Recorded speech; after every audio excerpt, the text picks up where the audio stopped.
Sa aming initial studies, meron pong talagang overpriced na overpriced. And when I say very overpriced, above 20%.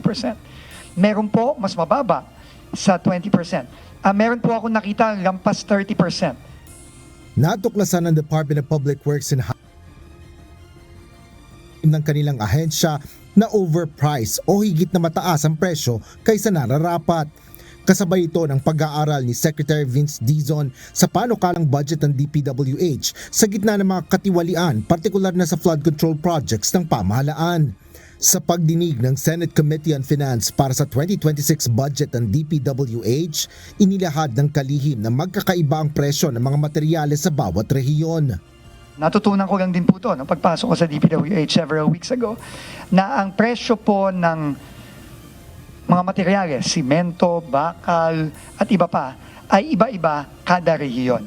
Iba po ang presyo sa NCR, iba po ang presyo sa Cebu, iba po ang presyo sa Palawan, iba po ang presyo sa Mindoro. Pero clearly po merong overprice.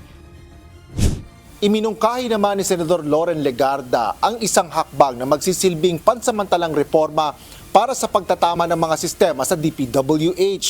Ito ay habang isinasagawa ng ahensya ang kabuang pagsisiyasat ng halaga ng kanilang mga proyekto. May I suggest one corrective measure would be to implement a strategic 25 to 30% reduction across all DPWH line items, treating the adjustment as a cleansing or recalibration step rather than a punitive cut. This could be complemented by a provision allowing the reallocation of validated savings to higher performing, transparent, much needed projects, many of which have demonstrated better procurement discipline, adherence to technical standards, and timely completion. Suportado naman ng DPWH Secretary ang hakbang na isasagawa ng Senado kaugnay nito. Samantala, tila nababahala naman si Senador JV Ejercito para sa mga posibleng maapektuhan ng pagbaha dahil sa kawalan ng flood control projects sa loob ng 2 o 3 taon. Mungkahi nito, ilipat sa big ticket items ang bahagi ng 350 billion pesos na inalis sa proposed budget ng DPWH na unang inilaan para sa mga flood control project. Ang nangyari na pag-iwanan yung mga tunay na big ticket items that would have really solved the problems of flood-prone areas like Central Luzon and other areas in the country. Makikita lang natin yan, Mr. Chair, doon po sa projects na nakakuha ng malalaking flood control projects vis-a-vis those flood-prone areas, talaga mayroong mismatch.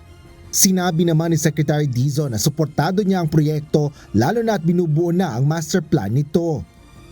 May I just update, Mr. Chairman, the committee that currently, specifically for the provinces of Nueva Ecija, Bulacan, and Pampanga, which is really the flood-prone area in the Central Luzon Basin, no?